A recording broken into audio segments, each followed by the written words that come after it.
4 વ્યવસ્થા તંત્ર. આ ચેપ્ટરની અંદર આપણે શું ભણ્યા તો કે આગળ વ્યવસ્થા તંત્રના લક્ષણો ભણ્યા, પછી એની પ્રક્રિયા ભણ્યા અને એના પછી મહત્વનો પ્રશ્ન હતો આપણો વ્યવસ્થા તંત્રના મુખ્ય પ્રકારો.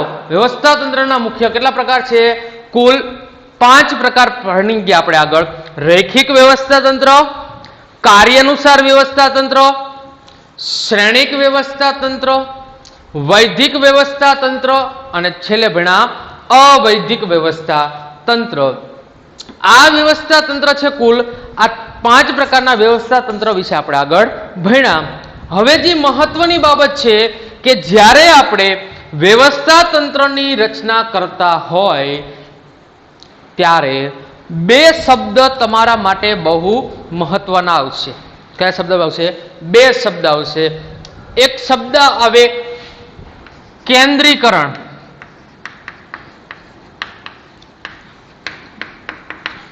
અને બીજો શબ્દ આવે વિકેન્દ્રીકરણ.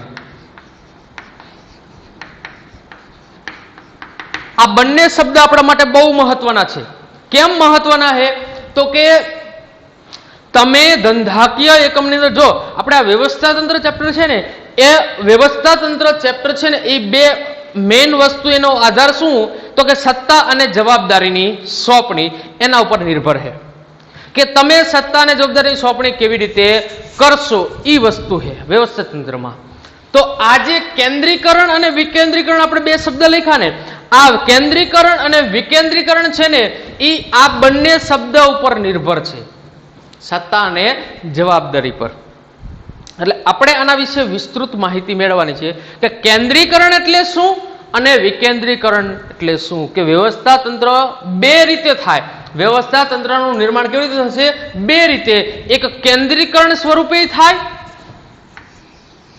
અને બીજું કયા સ્વરૂપે થાય? વિકેન્દ્રીકરણ સ્વરૂપે થાય.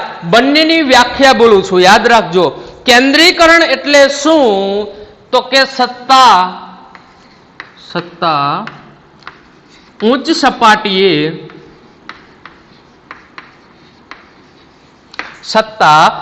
સપાટીએ કેન્દ્રિત થવી. શું કીધું? કે સત્તા ઉચ્ચ સપાટીએ કેન્દ્રિત થાય એને આપણે શું કહીએ છીએ? કેન્દ્રીકરણ. કે સંચાલનની મુખ્ય સપાટીઓ કુલ કેટલી? 3. એમાં પહેલી ઉચ્ચ સપાટી, બીજી મધ્ય સપાટી અને ત્રીજી તળ સપાટી. જો સંચાલકો એવું કે અહીંયા ઉચ્ચ સપાટીમાં કોણ આવે? સંચાલક, સીઈઓ, એમડી. મધ્ય સપાટી વિભાગીય અધિકારીઓ અને તળ સપાટીએ ફોરમેન, નિરીક્ષક એ બધા વ્યક્તિઓ આવશે. હવે ઉચ્ચ સપાટી વાળા વ્યક્તિઓ જો બધી સત્તા પહેલા તો કોની પાસે હોય? ઉચ્ચ સપાટી પાસે. જો ઉચ્ચ સપાટી વાળા વ્યક્તિઓ એમ કહેશે કે અમારે સત્તાની વહેંચણી કરવી નથી, સંપૂર્ણ સત્તા કોની પાસે રહેશે? ઉચ્ચ સપાટીએ કેન્દ્રિત થવી, મતલબ અહીંયા જ રહે, બીજા કોઈને વહેંચણી કરે નહીં, તો એને આપણે શું કહીએ? કેન્દ્રીકરણ. શું કીધું? કેન્દ્રીકરણ જ કહેવાય. કેમ કેન્દ્રીકરણ કહેવાય? તો કે સપાટી ઉચ્ચ સપાટીએ જ બધી સત્તા કેન્દ્રિત થઈ. આપણને એમ થાય ઘણી એવી કંપનીઓ હોય કે જ્યાં સત્તા ઉચ્ચ સપાટીએ જ કેન્દ્રિત થઈ જાય. ઘણી બધી કંપનીઓ એવી હોય કે જેમાં કર્મચારીઓની સંખ્યા ખૂબ જ નાની માત્રામાં ઓછી હોય. કર્મચારીઓ થોડાક હોય, 5 કર્મચારીઓ હોય અને એક કંપનીનો માલિક સંચાલક 6 જણા કુલ હોય. હવે આવી કંપની અંદર સત્તાની વહેંચણી કરવાની કોઈ જરૂર નથી, કેમ કે એકમ નાનું છે. માલિક ઉત્પાદન, વેચાણ, વહીવટ બધું પ્રવૃત્તિ કરી શકે છે. જો એકમનું કદ નાનું હોય એટલે કે કેન્દ્રીકરણ ક્યાં ઉપયોગમાં આવે? તો કે એકમનું કદ કેવું હોય? કદ નાનું હોય એવી જગ્યાએ ઉપયોગમાં આવે એ કેન્દ્રીકરણ. બીજો પ્રશ્ન એમ પૂછાય કે પહેલો પ્રશ્ન એમ પૂછાય કેન્દ્રીકરણ એટલે શું? બીજો પ્રશ્ન એમ પૂછાય કે કેન્દ્રીકરણ કઈ જગ્યાએ ઉપયોગમાં આવે? તો કે એકમનું કદ નાનું હોય, ઓછી માત્રામાં કર્મચારીઓની સંખ્યા હોય તો એવી જગ્યાએ કેન્દ્રીકરણ ઉપયોગમાં આવે છે. અને બીજો પોઈન્ટ કીધો કે એવી જગ્યાએ જ્યાં રહસ્યની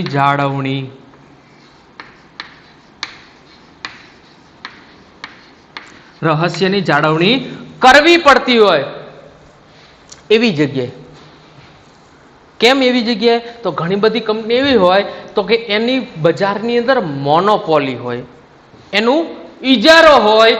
આવા ઇજારાના સંજોગોની અંદર જો ઈ કંપની પોતાનો ઇજારો બજારમાં ટકાવી રાખતા હોય તો સત્તાની વહેંચણી નહીં કરે, જવાબદારી લોકોને સત્તા નહીં આપે. કેમ?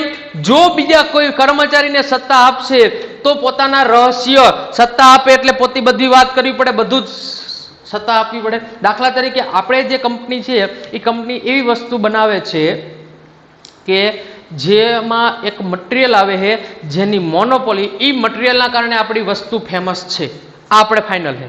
હવે જો એ મટીરિયલની જાણકારી બીજા કોઈ વ્યક્તિને થાય, કોઈ કંપનીને થઈ જાય તો શું પ્રોબ્લેમ આવશે? તો કે આપણું રહસ્ય જો બીજા કોઈ વ્યક્તિ જાણી જશે ને તો લોકો, બીજા આપણા હરીફ લોકો છે ને એ આપણી જેવી જ વસ્તુ બનાવશે, એટલે આપણી બજારમાંથી હરીફાઈ ઘટી જશે. આપણી મોનોપોલી હતી ને એ ઘટી જાય અને બજારમાં હરીફાઈનું વાતાવરણ થઈ જશે. આવો પ્રોબ્લેમ થશે. એટલે એવા સમયે લોકો શું કરે કે કંપનીના સંચાલકો શું વિચારે કે આપણી સત્તા ઉચ્ચ સપાટીએ કેન્દ્રિત કરી દે, કે એ રહસ્ય છે ને એ આપણે જળવાઈ રહેવું જોઈએ, એ કોઈને ખબર પડવી જોઈએ નહીં. એટલે એ માટે કેન્દ્રીકરણ અપનાવે છે. ખબર પડી? કેન્દ્રીકરણ એટલે શું? ઉચ્ચ સપાટીએ સત્તા કેન્દ્રિત કરવી, એને શું કહેવાય? કેન્દ્રીકરણ તરીકે ઓળખીએ છીએ. અને એ ક્યાં ઉપયોગમાં આવે? તો કે એકમનું કદ નાનું હોય અને રહસ્યની જાળવણી કરવાની જરૂરિયાત હોય એવા સંજોગોની અંદર કેન્દ્રીકરણ ઉપયોગમાં આવે છે.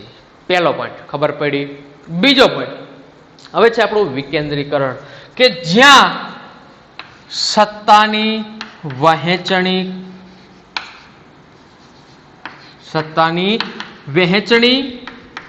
કરવામાં આવે એને શું કહેવાય? કેન્દ્રીકરણથી ઉલટું વિકેન્દ્રીકરણ, જેની અંદર સત્તા એક સપાટીએ કેન્દ્રિત કરતા નથી પણ સંચાલકો પોતાને મળેલી સત્તામાંથી અમુક સત્તા વિભાગીય અધિકારીઓને આપે, વિભાગીય અધિકારીઓ પોતાને મળેલી સત્તામાંથી અમુક સત્તા એના હાથ નીચેના કર્મચારીઓને આપે, સુપરવાઇઝર, ફોરમેન, નિરીક્ષકને આપે. એટલે શું કીધું? વિકેન્દ્રીકરણ દ્વારા સત્તાની વહેંચણી કરવામાં આવે છે. સત્તા કેન્દ્રિત નથી કરતા પણ જુદા જુદા વ્યક્તિઓ વચ્ચે સત્તાની આપણે વહેંચણી કરીએ છીએ, જેને વિકેન્દ્રીકરણ તરીકે ઓળખવામાં આવે છે. હવે એનાથી ઉલટું વિકેન્દ્રીકરણ ક્યાં ઉપયોગમાં આવે? વિકેન્દ્રીકરણ ક્યાં ઉપયોગમાં આવે? એકમનું કદ નાનું હતું એની જગ્યાએ શું થઈ ગયું? એકમનું કદ મોટું હોય, એકમનું કદ મોટું હોય, રહસ્યની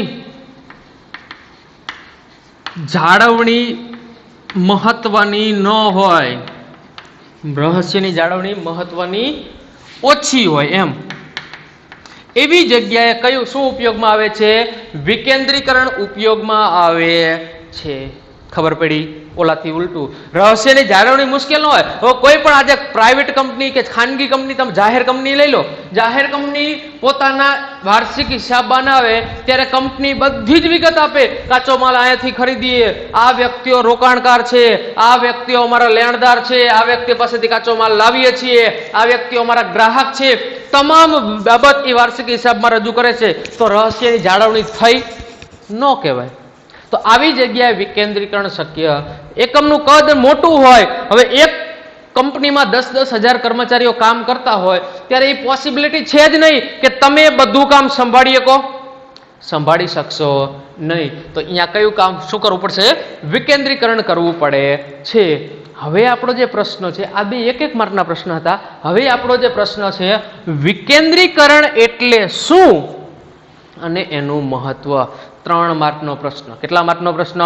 વિકેન્દ્રીકરણ એટલે શું, એનું મહત્વ, વિકેન્દ્રીકરણથી શું શું ફાયદા થાય એ આપણે ભણવાનું છે. પહેલી જ વ્યાખ્યા છે સત્તાની વહેંચણી કરવામાં આવે. આ તો આપણે સામાન્ય ભાષામાં વાત કરી. બીજો અર્થ આપણે જોવો હોય તો કે વિકેન્દ્રીકરણ એટલે શું, તો કે ઉચ્ચ સપાટીથી ઉચ્ચ સપાટીથી તળ સપાટી સુધી ઉચ્ચ સપાટીથી તળ સપાટી સુધી સત્તાની વહેંચણી કરવામાં આવે તેને શું કહેવામાં આવે છે? વિકેન્દ્રીકરણ કહે છે. શું કીધું? વિકેન્દ્રીકરણ એટલે શું? તો કે ઉચ્ચ સપાટીથી તળ સપાટી સુધી સત્તાની જે આપણે વહેંચણી કરીએ છીએ એ વહેંચણીને કયા નામ તરીકે ઓળખવામાં આવે છે? વિકેન્દ્રીકરણ તરીકે ઓળખવામાં આવે છે. કે ઉચ્ચ સપાટીથી માંડી તળ સપાટી સુધી બધા જ વ્યક્તિઓ જેટલા કર્મચારી બધાને સત્તાની વહેંચણી કરીશું. બીજી વ્યાખ્યા આપી હેનરી ફ્યોલે. હેનરી ફ્યોલે શું કીધું? તો કે તાબેદારોને સત્તાની સોંપણી કરવી. હેનરી ફ્યોલે શું કીધું? હેનરી ફ્યોલના જણાવ્યા મુજબ તાબેદારોને સત્તાની સોંપણી કરવી. ખાસ યાદ રાખજો, હેનરી ફ્યોલે કીધું કે તાબેદારોને સત્તાની સોંપણી કરી કાર્યનું વિભાજન કરવું. કાર્યનું વિભાજન કરી. પહેલી વસ્તુ, તાબેદાર એટલે શું? તો કે તાબેદાર એટલે કોઈ આપણે કર્મચારી હોય ઈ કર્મચારીના અંડરમાં જે કામ કરનાર વ્યક્તિ હોય એને તાબેદાર કહીએ. બરોબર? એટલે તાબેદારોને સત્તાની સોંપણી કરી કાર્યનું વિભાજન કરી નિર્ણય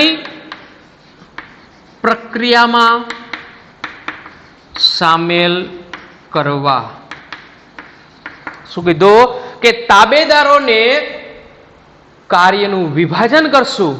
પહેલા તો સત્તા આપશું કે હું એક વિભાગીય અધિકારી છું, ઉત્પાદન વિભાગનો અધિકારી છું, તો મારા નીચે સુપરવાઇઝર કામ કરે એને કહું કે તારે આ કામ કરવાનું, તો મેં મારા તાબેદારને સત્તાની શું કરી?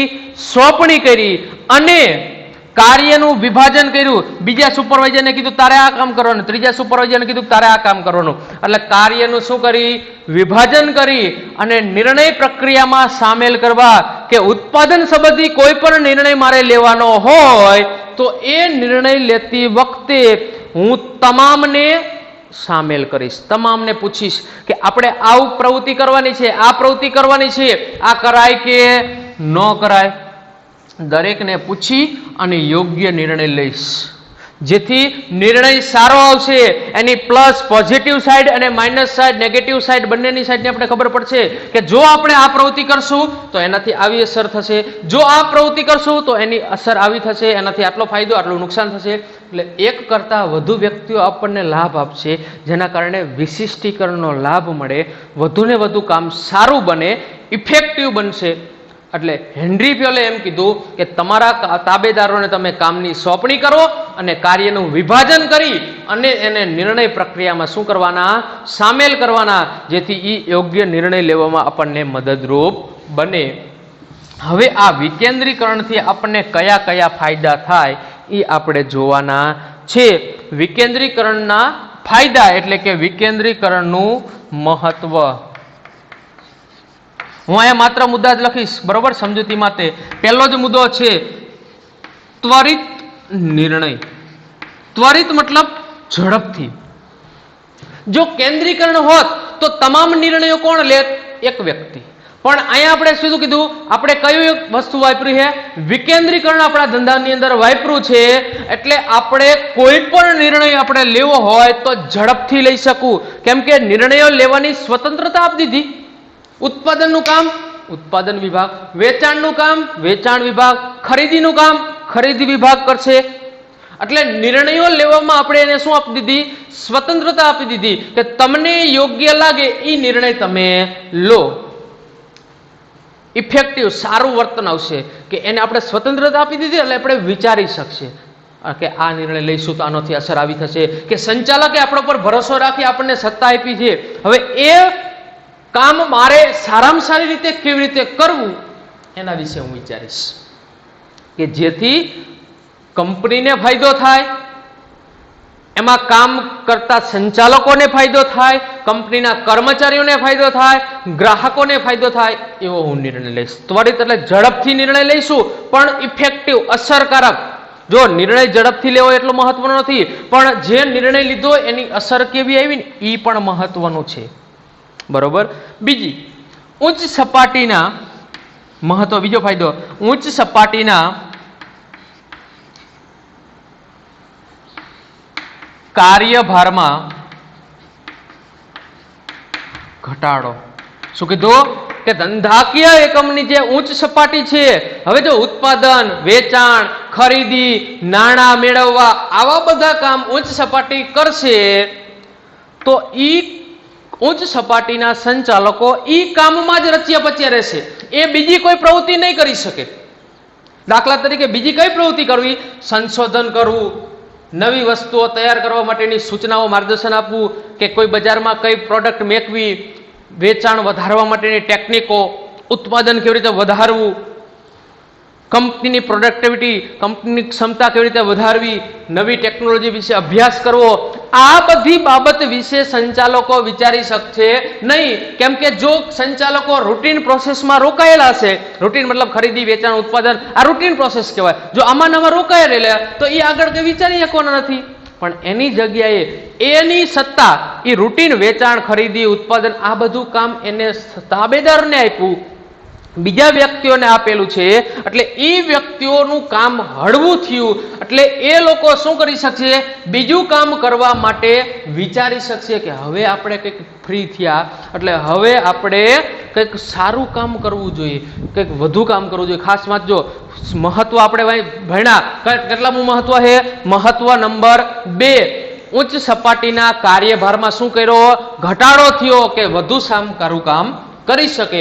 ત્રીજું મહત્વ છે કે અભિપ્રેરણમાં વધારો થાય. અભિપ્રેરણ એટલે શું?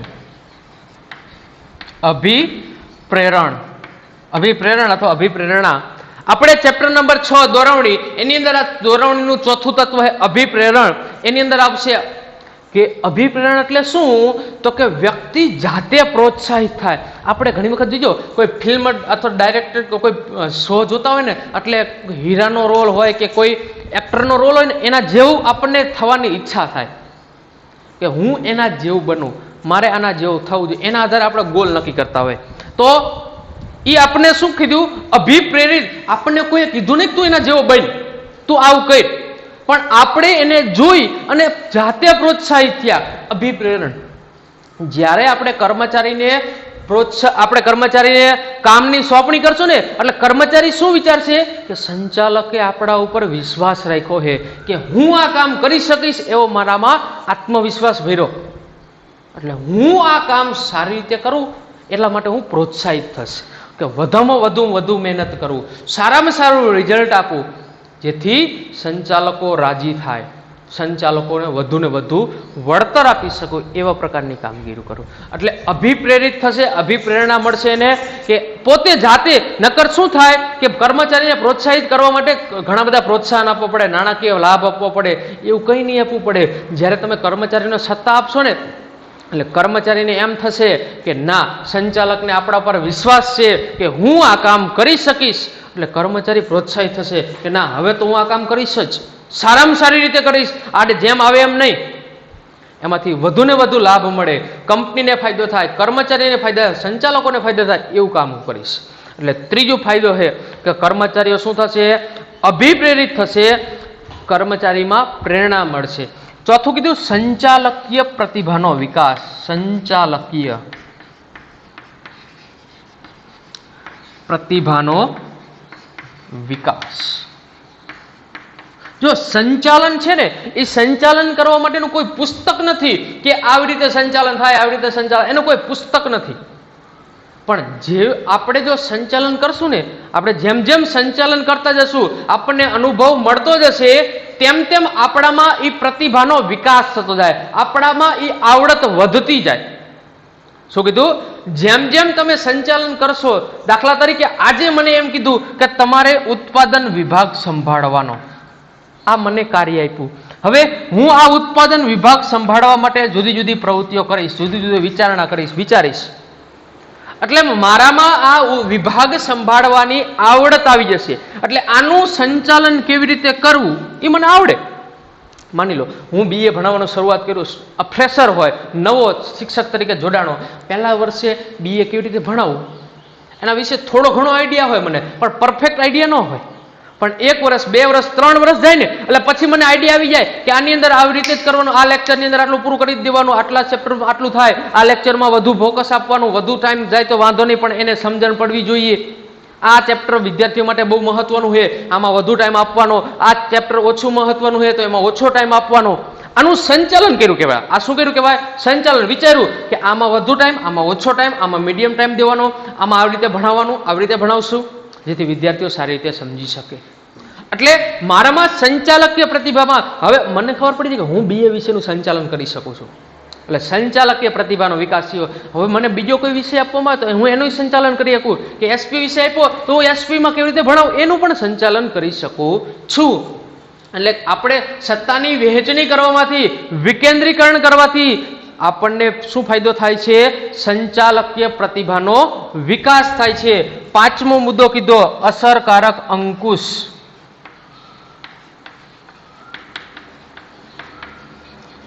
અંકુશ રાખી શકાય.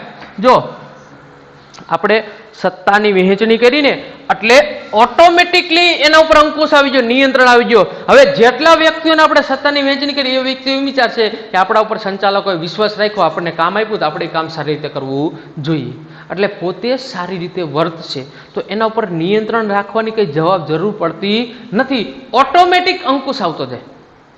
દાખલા તરીકે તમે બેઠા હોય, આપણે 11મા ધોરણમાં ભણતા હોય ને એટલે સહેજ વાતું કરવાની ઈચ્છા થશે.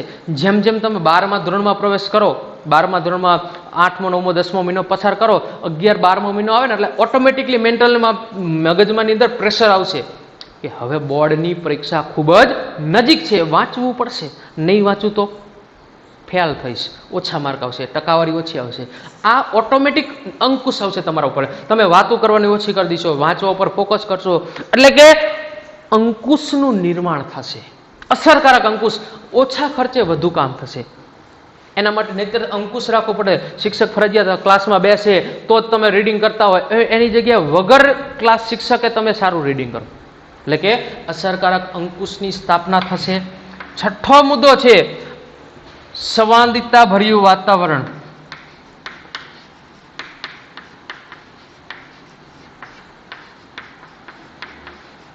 મતલબ શું?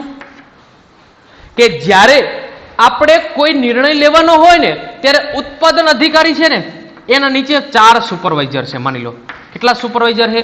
4. જ્યારે ઉત્પાદન વિભાગનો કોઈ પણ નિર્ણય લેવાનો હોય તો ઉત્પાદન અધિકારી આ બધાની સાથે કોન્ટેક્ટ કરશે, કનેક્શનમાં રહેશે કે હું આવો નિર્ણય લઉં છું, એ નિર્ણયની આવી અસર આવશે. યોગ્ય તો છે ને? પોઝિટિવ નેગેટિવ સાઈડ આપણે આગળ વાત કરી હતી. આની હકારાત્મક ને નકારાત્મક કોઈ પણ નિર્ણય લઈ કે આપણે આવી રીતનું આ યંત્ર લાવવું છે, આવો નિર્ણય લીધો, તમારો ઓપિનિયન જણાવો. દરેક વ્યક્તિ પોતપોતાના વિચાર જણાવશે, પોતાના ફાયદા મર્યાદા પોતાના વિચારસરણી મુજબ જશે અને પછી ઉત્પાદન અધિકારી નિર્ણય લેશે કે યંત્ર લેવું કે ન લેવું. આપણને એમ થાય આમાં શું કરી મોટી વાત? આમાં નવીન વાત એ છે કે એના હાથ નીચેના જે સુપરવાઇઝર છે ને, તાબેદાર, જેને સત્તાની વહેંચણી કરીને, એ લોકો શું વિચારશે કે જે ઉત્પાદન અધિકારીએ કોઈ પણ નિર્ણય લેવો હોય ને તો અમને પૂછીને કામ કરે. સંવાદિતાનું વાતાવરણ સર્જન થશે કે એ અમારો તાબેદાર છે, ઉપરી અધિકારી છે, અમે એના તાબેદાર છીએ, તેમ છતાં એ અમને પૂછીને નિર્ણય લે છે, અમને પૂછ્યા વગર કોઈ નિર્ણય લેતો નથી. એટલે સંવાદિતા ભરી વાતાવરણ ઊભું થશે. એ બંને વચ્ચે ડખો નહીં થાય, કોઈ ઝઘડો નહીં થાય. નહીતર શું થાય? આ ઉત્પાદન અધિકારી યંત્ર લાવી દીધું, કોઈને પૂછ્યું નહીં, યંત્ર લાવશે, કામ સુપરવાઇઝરોને કરવાનું છે, સુપરવાઇઝર ડખા કરશે, શું કહે છે?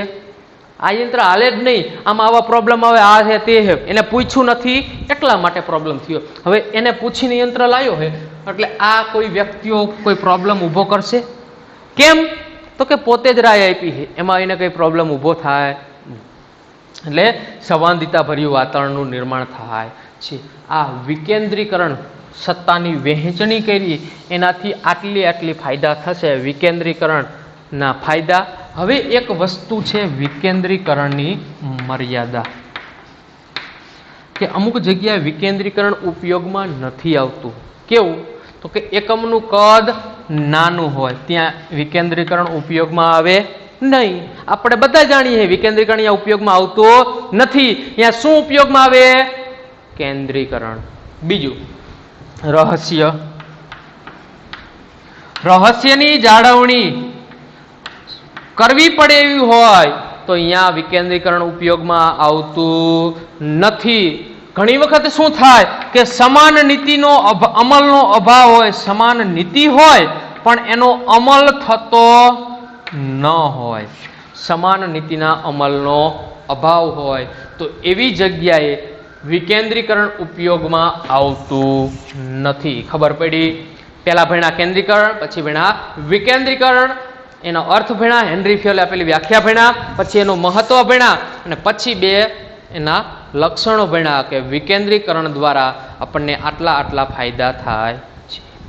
હવે એના પછી જે વસ્તુ છે મહત્વની, તો એના જેવો જ ખ્યાલ છે સત્તા સોંપણી. શું કીધું? સત્તાની સોંપણી એટલે શું? તો સત્તા સોંપણી પહેલા ભણીએ આપણે. સત્તાના બે અર્થ થાય, એક કાયદા મુજબ અને બીજો અર્થ આપણા સંચાલન મુજબ. જો આમ ઘણા બધા શબ્દ એવો હોય ને અને વિષયવાજ અલગ અલગ મતલબ થાય. કાયદા મુજબ સત્તા એટલે શું? તો કે કાયદા મુજબ સત્તા એટલે